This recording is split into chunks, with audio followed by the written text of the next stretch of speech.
to the Rotary Club of Jonesboro, 5-time reigning Club of the Year. Appreciate you all coming today.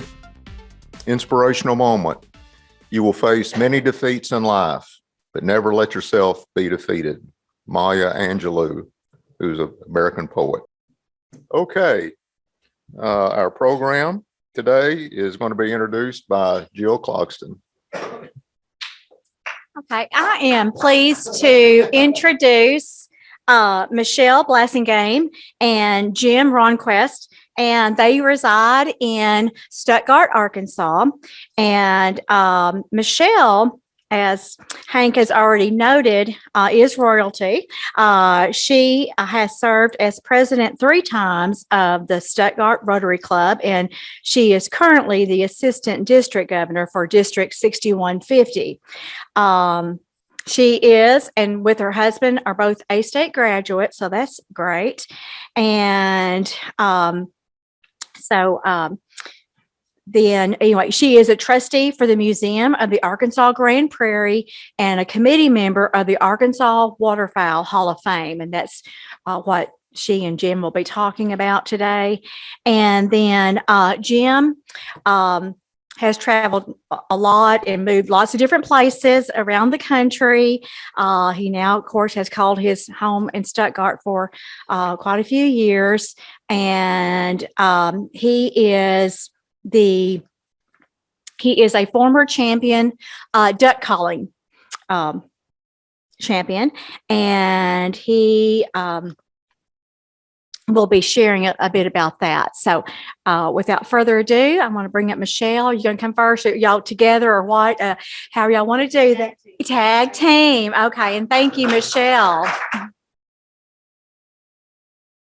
As Jill told you, I don't know about royalty. Sometimes in Rotary, it's a matter of default to a certain extent. So I don't know about the whole royalty part.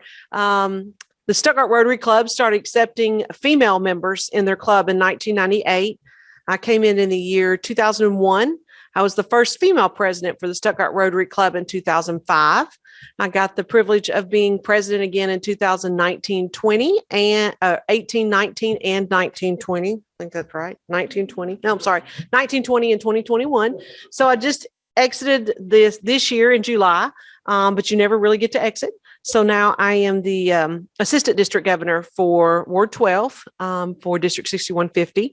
So I get to travel a bunch. And one of the first things that I wanted to do as a Rotarian was to have a conversation about one of my other passions, which is the Museum of the Arkansas Grand Prairie that's located there in Stuttgart.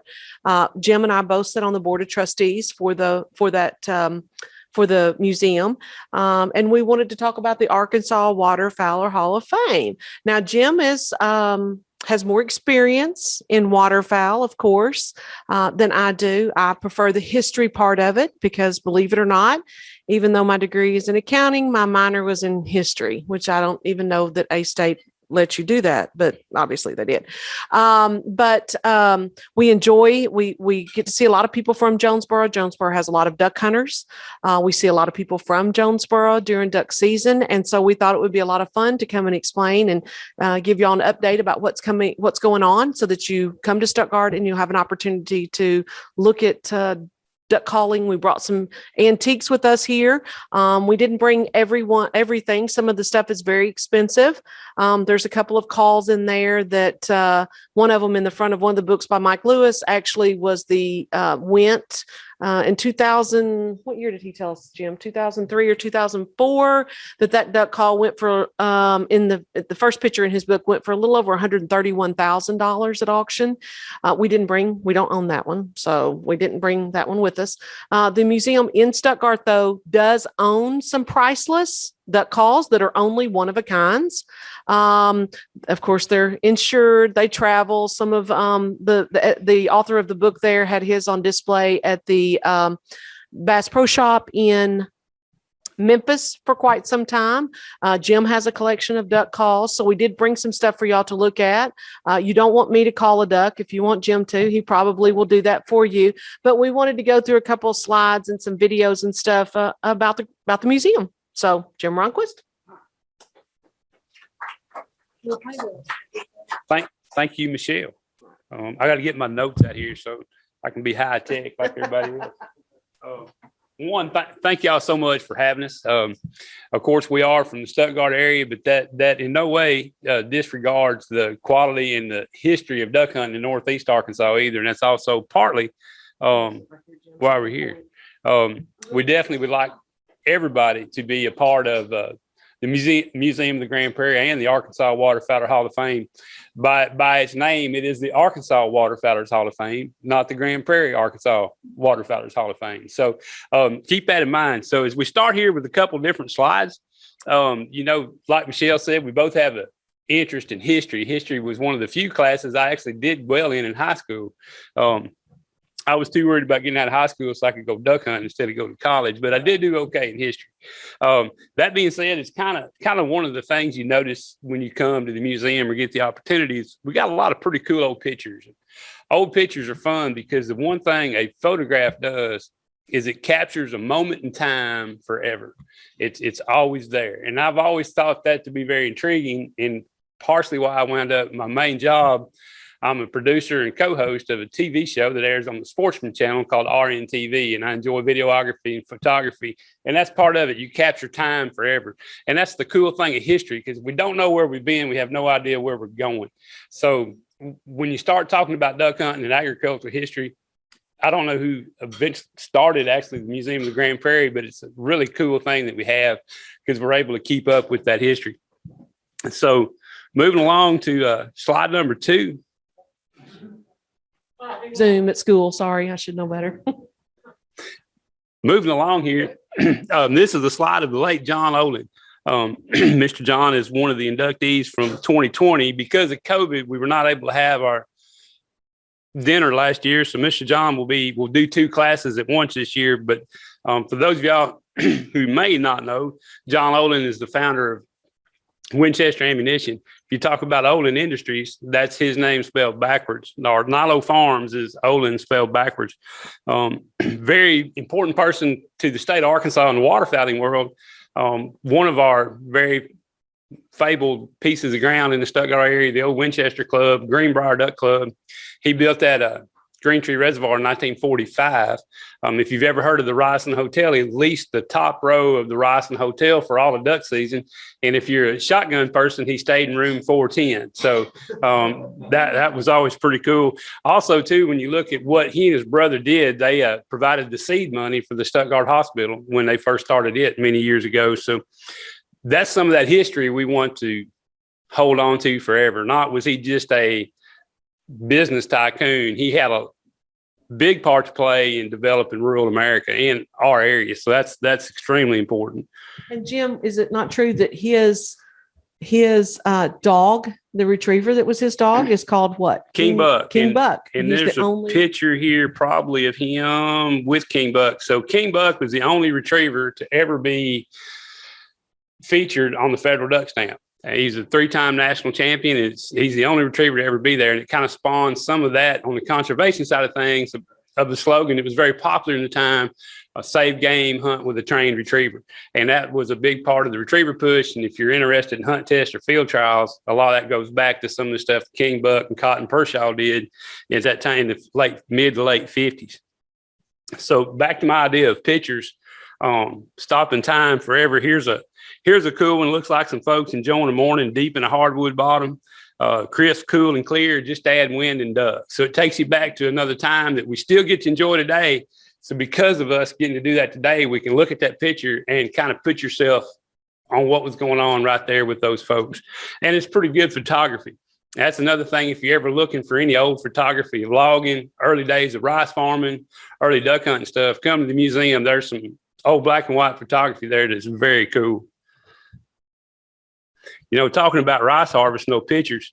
So I know, Poinsett County being a pretty important to rice production in the state of Arkansas. Some of these early photos of the way we harvested rice is pretty cool. And that's another part of the museum. With the advent of rice on the prairie, combined with our bottomland hardwood forest, which is a big part of what made our area famous. Everybody used to always talk about coming to Arkansas to hunt Pin Oak Flats or green timber duck hunting. We're fortunate that we are the epicenter of that. Unfortunately, our forest health is getting in bad shape. So another part of the Hall of Fame is to bring awareness to our bottomland hardwoods and our forest health, to start an initiative to help bring those back.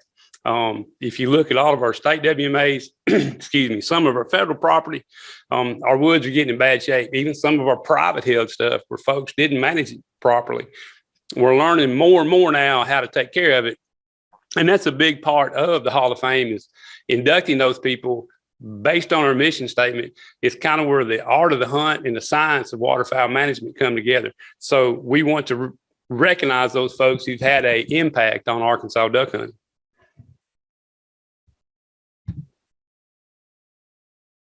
Kind of a little more about the museum. So as you can see, the museum is the physical home of the Arkansas Waterfowler Hall of Fame.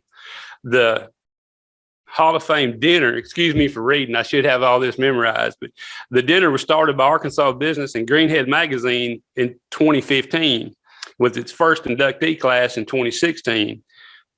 In time, it turned out to be an effective model for the Arkansas Business to continue. So after the museum built an annex to be the actual physical home of the Hall of Fame, we were looking for ways to fund that annex. And we spoke with a person who's well known in our area, one member of the first class, Mr. George Dunklin. George is a past Arkansas Game and Fish Commissioner. So his charitable foundation stepped up to help out, to help us fund the museum, the actual physical part of the museum. Along with that, one of his requests was to also reignite the actual yearly inductee member This photo's dinner. old, but the new part of the museum kind of comes out right here. It's a whole new wing that comes on to the front part of the museum. It was physically built to house the all of this stuff. That's what we do need a new picture for sure. That's come out a little bit farther. That would be very helpful. So a part of that, as I said, Mr. George had a stipulation that we continue the yearly inductee dinner with new classes every year. So good old COVID pandemic got us for 2020. We had to postpone again. So now we're looking for September 23rd of this year, and we got a meeting Monday on which way we're going to go. Hopefully we won't have to postpone it again, but we do want to be safe. At the same time, we're all looking for people to help us support the event, and we'd love to have anybody who wants to come to the dinner. But with all that, as we talk about it, and I mentioned the mission statement a minute ago, and when I originally wrote this, I was trying to think how you pull it all together. The purpose of the Arkansas Waterfowler Hall of Fame is to help preserve the traditions and history of Arkansas duck hunting, promoting the art of the hunt and the science of waterfowl management to future generations by honoring those individuals from the past and present who have contributed to Arkansas's duck hunting heritage and habitat. And that pretty well wraps it up. You know, a lot of folks, there's a lot of people in a lot of ways have had an impact on the state of Arkansas, our history, and our future, just because of our quality of duck hunting. In fact, that old green-headed mallard duck likes to come spend his winters here. Now, some of that's changing for sure. But again, part of the Hall of Fame is to make awareness to those folks who do make a difference. So as I wrote that, there's different types of people we're looking at. Industry folks such as John Olin, call manufacturers, ammo manufacturers, boat manufacturers, waterfowl scientists, those PhDs behind the scenes that make it all happen. You know, waterfowl is the most studied, one of the most studied wild game resources we have, with all those different studies that happen yearly. People don't realize the amount of money that's spent on that, and along with the educations they provide. Also looking for waterfowl managers, guides, people that manage big properties or were professional guides from the hospitality side and land management side, educators, people that educated not just on a formal level of education, but people who took young folks hunting and taught them the art of the hunt, taught them how to blow a call, taught them how to set decoys. Along with that, to the college professionals that are training our past and future biologists. I think that's extremely important. And a lot of this overlaps with people who have just made a difference to our sport. So our 2016 inductees were Larry Grisham. Y'all probably know him. He's a Jonesboro resident. Mr. Marion McCullum, if you've ever done any business with Max Prairie Wings in Stuttgart, Marion is the current owner of Max. Dr. Rex Hancock, the Cache River bottoms and Cache River Basin would not be what it is today without the work of Dr. Rex Hancock. Edgar Queenie from Monsanto Corporation, a pretty famous place, Peckerwood Lake, Wingmead.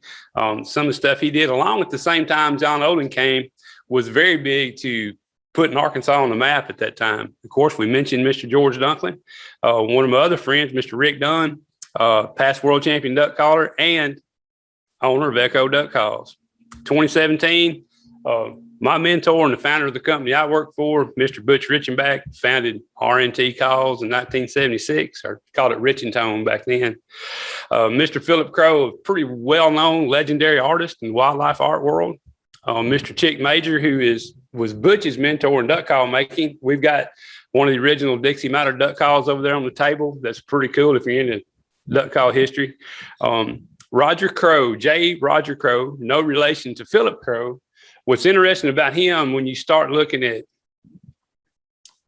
land development in at least our part of the state and some of the big clubs and the big, huge, large tracts of Green Tree reservoirs, I don't know how he did it, but Roger Crow was instrumental in the development of Peckerwood Lake and Wingmead, the Adolph Thomas Farm, Greenbrier, and part of what is now the Stuttgart Hunting Club, the Russell McCullum Tract of Woods, and the Slick McCullum Woods, as a pharmacist from Stuttgart. How he found all those places and had ownership or had his hands in it at one time is pretty amazing.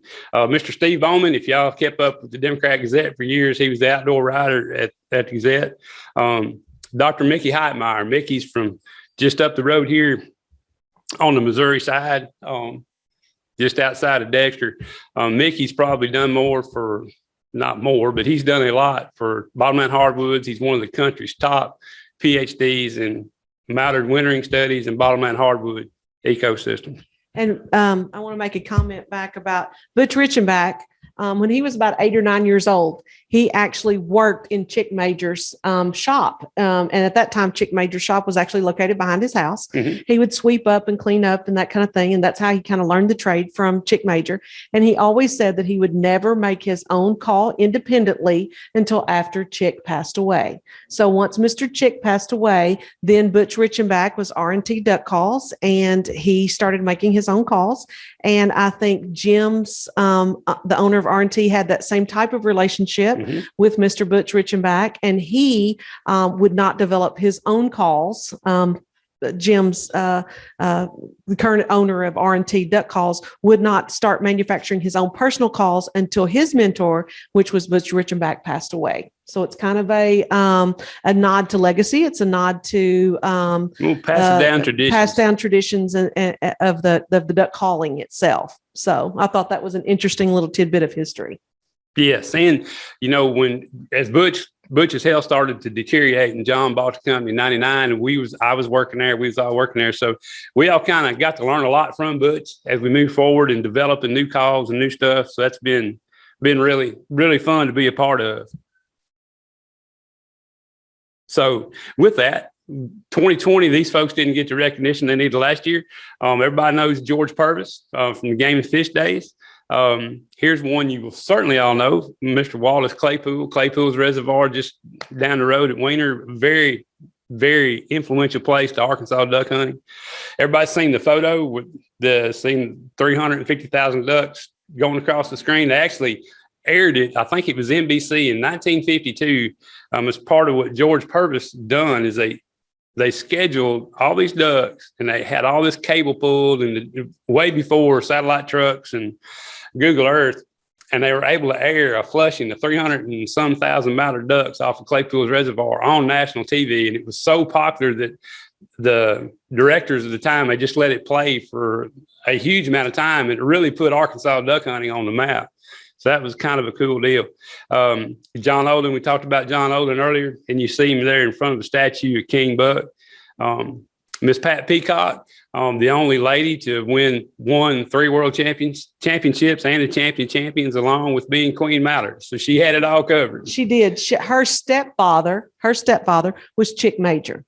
So she started out as a young child. Miss Pat and I were friends for years. She started out as a young child, of course, in her stepfather's shop with duck calls, that type of thing. As a senior in high school, she, like Jim said, she was the only female to hold not only has held all of the titles, including the world championship title. And she also was a champion of champions, which means when she became a world champion, every 5 years, the champions compete against each other, and she beat out, and she was the champion of champions. She went on tour when she was a senior in high school around the country to promote duck calling.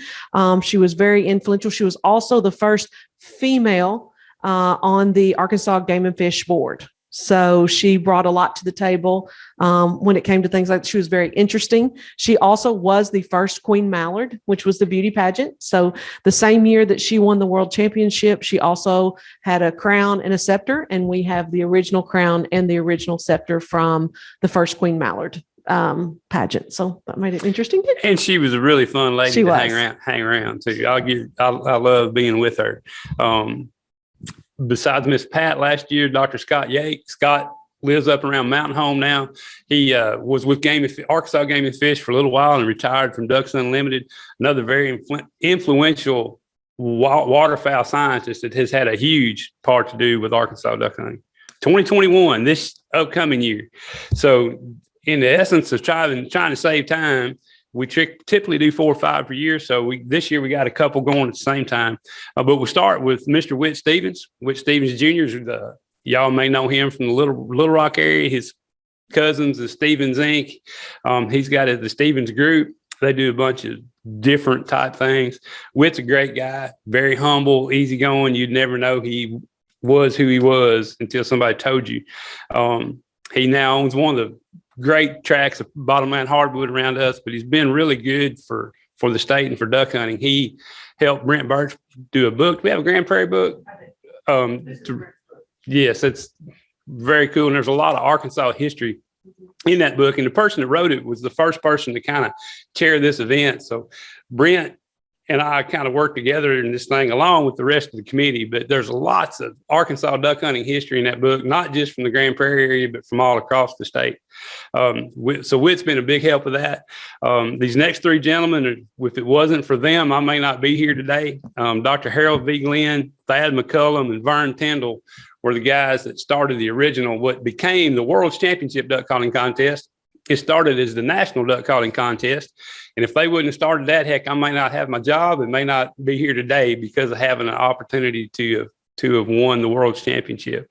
And then last but not least, Mr. Carl Hunter. Carl did a lot also with Game and Fish in promoting all about what makes Game and Fish important, along with helping to find some of our WMAs that come on later around and worked with Edgar Queenie. Just guys have had a lot of influence on the state. And again, without them, we wouldn't have some of the opportunities we have today. And I think it's also interesting to note that a lot of people who will be coming to this year's induction will be their children and their grandchildren. They'll be flying in from California, different places like that, to accept on behalf of their family. Some of their family, some of them don't have family members that still are alive. Mr. Thad McCullum, unfortunately, doesn't have a direct lineage. Both his wife, both of his children, and his 2 grandchildren, unfortunately, have all passed away. His closest relative is Marion McCullum, so he will be accepting on behalf of his uncle. But when we get ready to do the induction, there's people who come in. There'll be it's always great to see. I had the opportunity to be the one to call and let the family members know who are the inductees for the 2021 year. And there was a couple of tears and some crying on the phone when I told them about their grandfather or an uncle. And it's super nice. It's not just, it's for all of Arkansas, and they're very intrigued by it. And it's always so nice when you travel. If you travel a lot Jim travels probably a lot more than I do.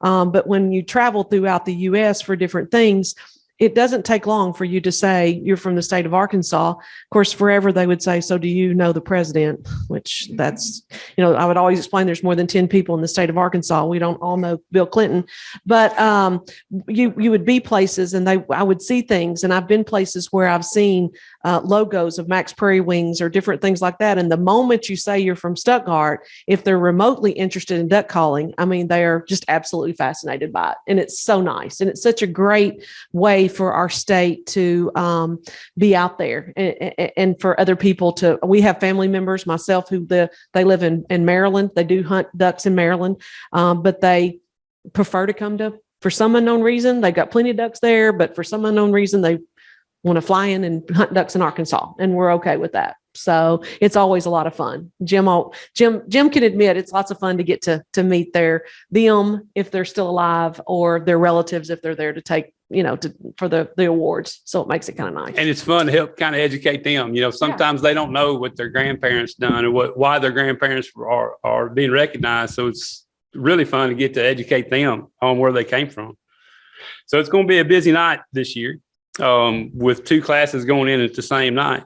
So this first year back, of course, it is the Arkansas Waterfowlers Hall of Fame, and we would like to see it move around the state for sure. Maybe next time we'd love to do it in the Jonesboro area. There's some folks up here that certainly need recognized. But the first year back, we thought that Little Rock would be a good location. So we elected to book the event at Chenal Country Club September the 23rd, and we'll be honoring both classes. So should be a fun evening. I'd encourage anybody that's interested to contact Michelle or myself. We'd love to help you with tickets, or anybody in the Jonesboro area that'd like to sponsor a table or be a part of the event. We would certainly like to talk to them. And again, keep in mind it is the Arkansas Waterfowlers Hall of Fame. All the proceeds do wind up back to the Museum of the Grand Prairie, but even though it's called the Museum of the Grand Prairie, it's all full of Arkansas history. So we would like for anybody who would like to be a part. We hope at some point, since it is the Arkansas Waterfowler Hall of Fame, we want to host this in different places throughout the state so that it's convenient for people to come and that type of thing. And everybody who's inducted is from everywhere, all walks of life, like Jim talked about, and all different things. But we want to take the actual induction process and all of that to different areas of the state. So right now we are currently looking at a date in 2022 that will host it in 22 and a city that would like to host it for us. So we're kind of in the process of that. And if Jonesboro thinks that they might be interested in participating in that, we would love to talk to y'all about that because there is a lot of duck hunting here. But we are open to questions. If anybody has any questions for us, if y'all want to, test Jim's skill, I guess, on. Well, I can. It's loud. Y'all be ready. Don't make it too loud, Jim. I didn't bring a contest call, but I will step away from that mic a little bit. This is one of the calls we produce at R&T. I got to do this one. It's called the Rock and R.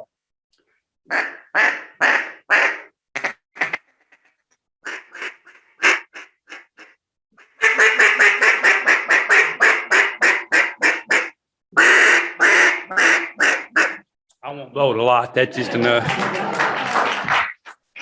That in the television series is what has made Jim famous. That's right. He's very humble about it, but that is what's made him famous. So it's wonderful. There are ducks in the hall. Good. Good.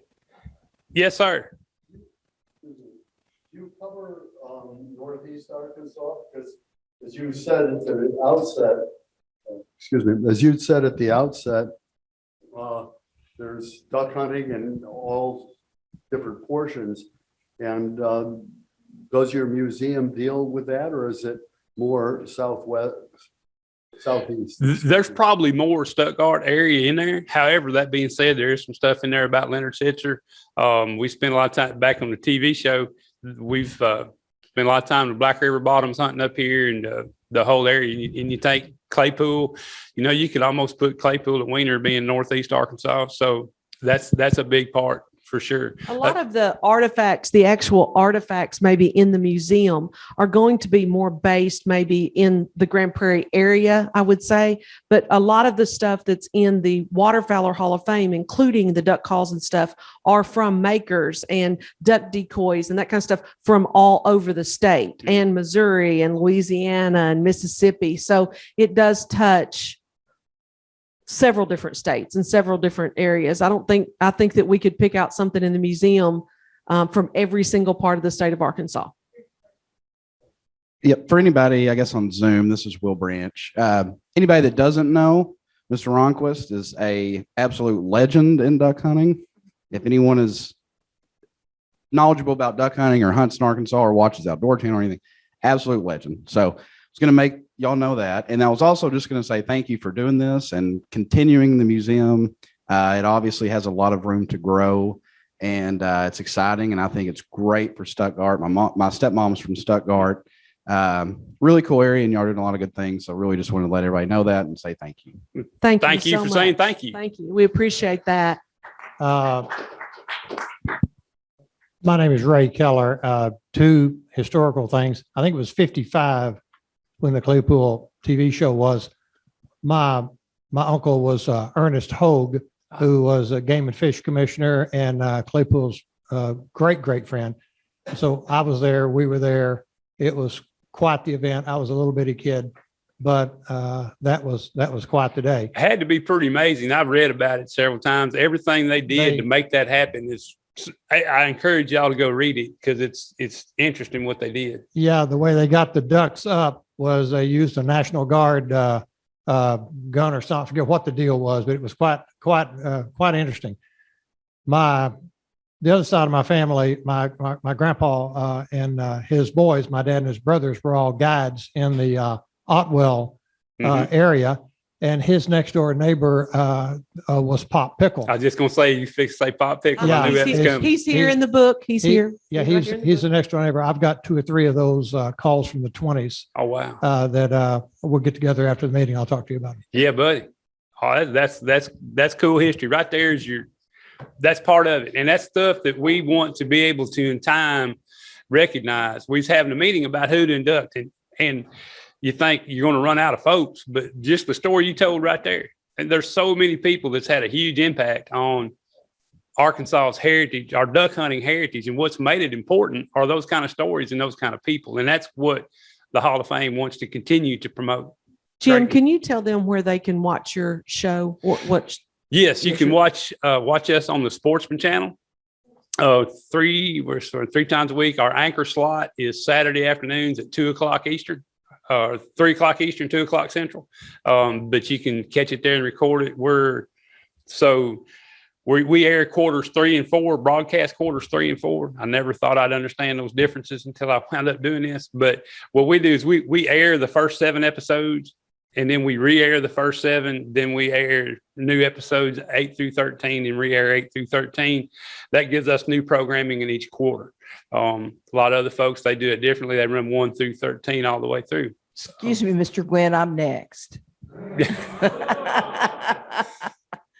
I'm Nancy Elphinstone, and I chair a little show that we do in our club does. It's called the Arkansas Sports and Outdoor Show. It used to be called the Arkansas Sports Show. I would officially like to invite you to be one of our speakers. This has been an outstanding program, and just a whole 30 minutes of duck calls would be amazing. So Well, when is it? I'll talk to you about it. Sounds good. I'll talk to you about it. When you did the duck call, were you saying something? I'm Rusty Gwynn. Were you saying something to the ducks at that time? Is there a specific type of call, or are they just all the same? Well, no, they're all different. Now that's running down another rabbit hole. We get into duck vocalizations there a little bit, but that was just basic. I call it a lick, but the proper word is a decrescent, moutered hen decrescende. So it starts here, hap, hap, hap, hap, hap. It decrescends down the scale. So that's the biological definition of it, but it's just no hen hitting a lick. Now, I can get into all the different meanings, fast, slow, loud, how you inflect that to give it meaning, but we'll be here another 45 minutes or so if I get into that. We'll catch that on the next. You one. want to challenge Jim to?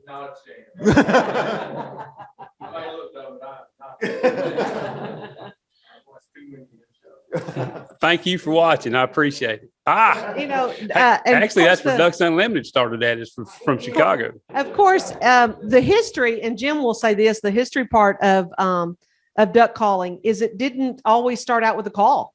You know, the first set of duck callers, it was all No, actually, the by- first world champion duck caller, Mr. was- Thomas Welsh, won it in 1935. He raised ducks. He was a natural voice caller. voice um, caller, no duck call. And it's evolved from that to what it is today. So it's pretty interesting when you start seeing that. He won a hunting coat and Yeah. thought it was a great day. Nowadays, $25 and a hunting coat or something like that. yeah, nowadays it's like Yeah, but there was 10,000 in no, cash, a boat. yeah, there was no external No, call. he did not It use was the call, all and a voice he actually call. beat out people using a duck call. Yes. Um, Yeah, which made it kind of interesting, you know, to think about that, and the history Yes. of that made it very interesting to see. That's a good one. Glad you brought that up, Michelle.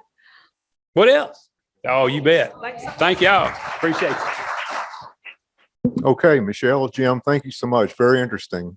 I did not know about the history. I knew Stuttgart was the epicenter of duck hunting in Arkansas, having grown up in Arkansas, but did not know about the history. And I thoroughly enjoyed it, and I'm sure everybody else did too. Okay, next week, we will have with us as our program, Alan McLean, the Arkansas Insurance Commissioner. It ought to be a very interesting program. And the thought for the day, fellowship isn't just what we do for each other. Fellowship is what we do together for the world. Thank you all for attending and hope to see you next week.